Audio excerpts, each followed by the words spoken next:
हम देखेंगे उस स्टडी पॉइंट में लोक प्रशासन के सिद्धांत बीए जो है ये थर्ड ईयर है, 5th सेमेस्टर, और ये सेकंड पेपर है लोक प्रशासन के सिद्धांत। इसमें हम ऑब्जेक्टिव क्वेश्चन देखेंगे। इसमें भी टोटल 8 यूनिट है, जिसमें से ये पहला यूनिट है और साथ ही ये टीजीटी पीजीटी पॉलिटिकल साइंस के लिए अत्यंत उपयोगी है। तो शुरू करते हैं क्वेश्चन। पहला क्वेश्चन कह रहा है कि निम्नलिखित में से कौन सा संगठन का आधार नहीं है। तो सेवार्थी वर्ग जो है इसमें संगठन का आधार नहीं है। और ये डीडीयू यानी दीनदयाल उपाध्याय गोरखपुर यूनिवर्सिटी तथा उससे संबंधित कॉलेजों का सिलेबस है। अगला है निम्नलिखित में से कौन लोक प्रशासन के एकीकृत दृष्टिकोण के समर्थक हैं। तो हेनरी फेयोल जो है एकीकृत दृष्टिकोण के समर्थक हैं। अगला क्वेश्चन है, ये देखिए कूट दिया हुआ है लेकिन क्वेश्चन यहाँ गायब है। अगला क्वेश्चन है निम्नलिखित में से किसने इस दावे पर प्रश्न उठाया है कि लोक प्रशासन विज्ञान है।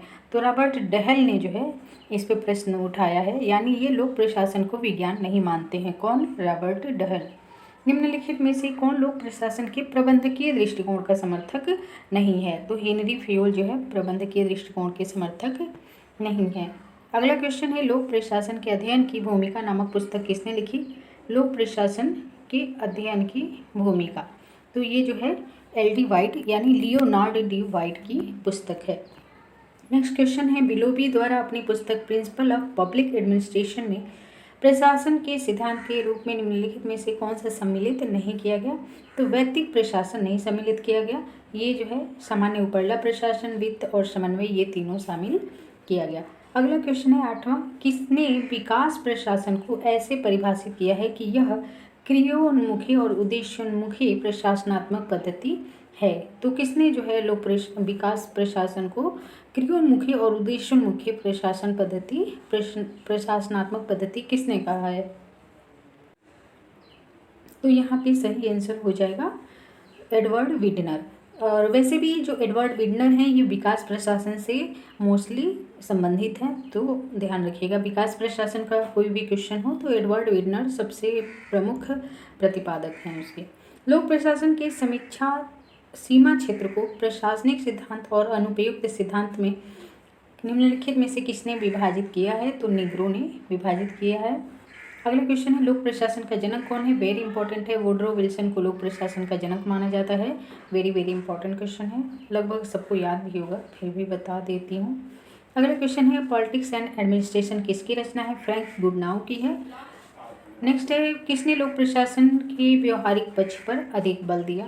तो एल.डी. वाइट ने इस पे जो है व्यवहारिक पक्ष पर अधिक बल दिया। किसने लोक प्रशासन में वित्तीय प्रशासन एवं अन्य प्राविधिक विषयों की भूमिका पर विस्तृत चर्चा किया। बिलोबी ने।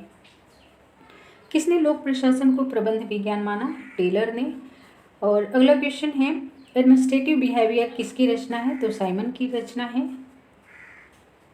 नेक्स्ट क्वेश्चन है विज्ञान जो है एक ऐसा समय ज्ञान है जो युक्ति और साक्ष्य पर आधारित है। यह कथन हक्सले का है।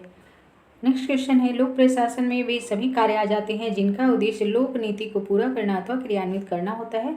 एल.डी. वाइट का कथन है, ये भी इम्पोर्टेंट है स्टेटमेंट एल.डी. वाइट का। 18 नंबर क्वेश्चन कह रहा है कि लोक प्रशासन विधि अथवा कानून को विस्तृत एवं क्रमबद्ध रूप में कार्यान्वित करने का नाम है। कानून को कार्यान्वित करने की प्रतिक्रिया का एक प्रशासकीय क्रिया है। ये परिभाषा किससे संबंधित है। तो वुडरो विल्सन से संबंधित है। देखिए परिभाषा भले ही बड़ी है लेकिन वुडरो विल्सन की है तो इम्पॉर्टेंट है, इसलिए एक बार देख लेंगे। नेक्स्ट क्वेश्चन है जनसाधारण की भाषा में लोक प्रशासन से अभिप्राय उन क्रियाओं से है जो केंद्र, राज्य तथा स्थानीय सरकारों की कार्यपालिका शाखाओं द्वारा संपादित की जाती हैं। ये परिभाषा किसकी है। तो ये साइमन की परिभाषा है। एक अच्छे प्रशासक को पोस्टकार्ड तकनीक में पारंगत होना चाहिए। ये परिभाषा किससे संबंधित है। तो लूथर गुलिक से संबंधित है, ये भी वेरी इंपॉर्टेंट है। अगला क्वेश्चन है यदि हमारी सभ्यता असफल होती है तो मुख्यतः प्रशासन के पतन के कारण होगा ऐसा।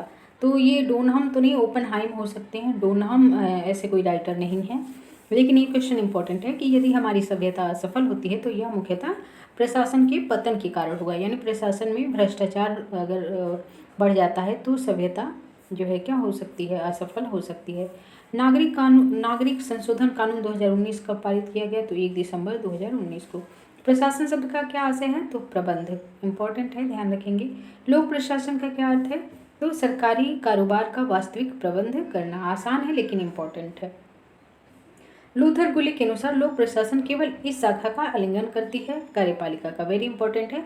देखिए, क्योंकि आप जानते हैं कि इसमें दो तरह के विचारक हैं। एक पहला जो कह सकते हैं वर्ग है, वो कहता है कि लोक प्रशासन जो है सरकार के तीनों अंगों से संबंधित है, कार्यपालिका, व्यवस्थापिका और न्यायपालिका। जबकि एक वर्ग ऐसा है जो कह रहा है कि लोक प्रशासन केवल कार्यपालिका शाखा से संबंधित है। आगे देखते हैं, अगला जो क्वेश्चन है, कह रहा है प्रशासन अब इतना विस्तृत क्षेत्र है कि प्रशासन का दर्शन अब करीबन जीवन दर्शन के समीप आता है। तो दिमाग का कथन है, लेकिन ये क्वेश्चन इंपॉर्टेंट है कि प्रशासन जो है, प्रशासन अब इतना विस्तृत क्षेत्र है कि प्रशासन दर्शन जीवन दर्शन के समीप आ गया है। ये स्टेटमेंट बार बार जो है कॉम्पिटिटिव एग्जाम में भी देखे जा रहे हैं, तो इम्पॉर्टेंट है, पूछा जा सकता है। दिमाग का कथन है कि प्रशासन अब इतना विस्तृत हो गया है कि प्रशासन का दर्शन जीवन दर्शन के करीब आ गया है, समीप आ गया है। अगला क्वेश्चन है, introduction to the study of public administration के लेखक कौन है? तो पिफनर जो है इसके लेखक हैं। लोक प्रशासन के विषय का संस्थापक कौन माना जाता है? वुड्रो विल्सन, इनको इसका जनक भी माना जाता है। किसने राजनीति और प्रशासन स्पष्ट रूप में सरकार के दो कार्य बताए हैं? तो ड्वाइट वाल्डो, इनका पूरा नाम है। इन्होंने जो है राजनीति और प्रशासन स्पष्ट रूप में सरकार के दो कार्य बताए हैं। लोक प्रशासन आज किस नई विधा के समीप आ चुका है? तो नीति विज्ञान के समीप आ चुका है लोक प्रशासन।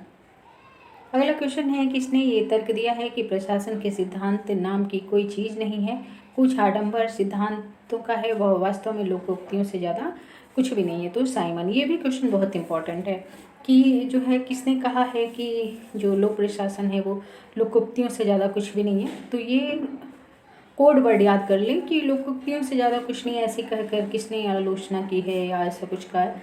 तो ये साइमन का कथन है।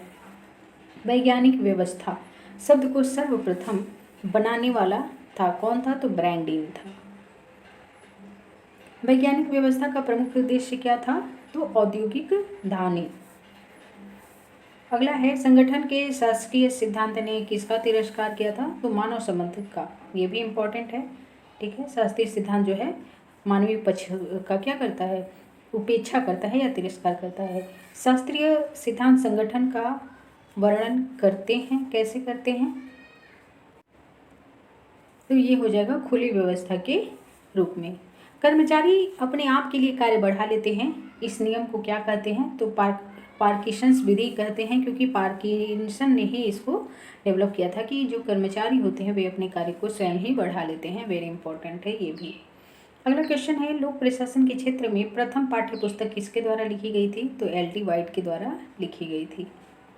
यह किसने अवलोकन किया कि मानव मात्र पर नियंत्रण प्राप्त करने का सबसे न्यायपूर्ण साधन नौकरशाही है? तो मॉस्टिन मार्क्स का ये कहना था कि मानव मात्र पर नियंत्रण प्राप्त करने का सबसे न्यायपूर्ण साधन क्या है? नौकरशाही। अगला क्वेश्चन है, जब एक विभाग में प्रशासकीय सत्ता एक व्यक्ति में निहित होती है तो उसको क्या कहते हैं? तो उसको ब्यूरो कहते हैं। लोक प्रबंधन यानी लोक प्रशासन का पहला चरण कब तक है?